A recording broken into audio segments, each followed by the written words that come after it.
Let's take a look at mass in the metric system and the units we would use to measure mass. So the basic unit is the gram, abbreviated G. A paperclip is about the weight of a gram. But we can also look at lighter units of measure like the milligram, abbreviated mg. So that's a really tiny unit. Maybe a grain of sand might weigh a milligram. But if you put 1,000 milligrams together, you get 1 gram. So about a weight of a paperclip. And if you took 1,000 grams, 1,000 paperclips, you would get a kilogram. In a kilogram, it weighs about a liter of water. So if you've got a fairly large water bottle that can hold a liter of water, then you've got a kilogram inside your water bottle. And if you put 1,000 kilograms together, then you get 1 ton, so a metric ton. And a metric ton is similar in mass to an imperial ton. So I've got again a small car for a reference there. So those are the units of mass in the metric system, and then let's look at a similar example to the imperial one that we had, only now we're using metric units. So a newborn baby weighs 3 kilograms and 250 grams. How much would the baby's weight be just in grams in total?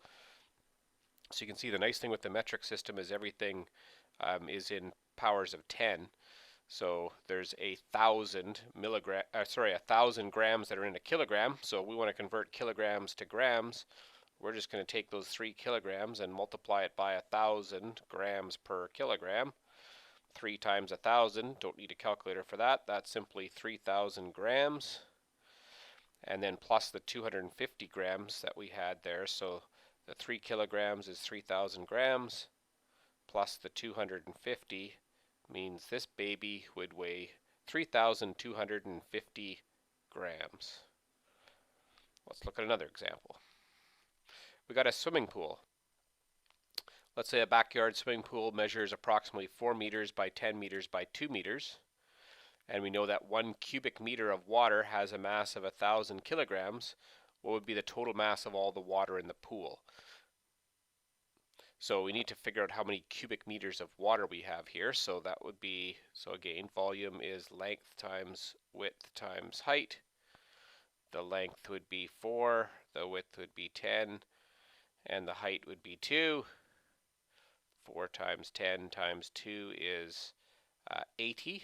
So we have 80 cubic meters of water in this pool. And each cubic meter of water has a mass of 1,000 kilograms. So we're going to go 80 times 1,000 to figure out how much all this water weighs. So that's 80,000 kilograms of water that are in this pool. But that's a lot of kilograms, so maybe we want to convert that to tons. And again, it's just 1,000 kilograms per ton. So if I've got this many kilograms, then I'm going to divide by 1,000 kilograms per ton, and that would leave 80 tons of water. So that's the advantage of the metric system. I didn't have to use a calculator for any of these conversions because it's just multiplying or dividing by 1,000 to convert between one unit and the other. So milligrams, grams, kilograms, and tons. And 1,000 milligrams is a gram, 1,000 grams is a kilogram, and 1,000 kilograms is a ton.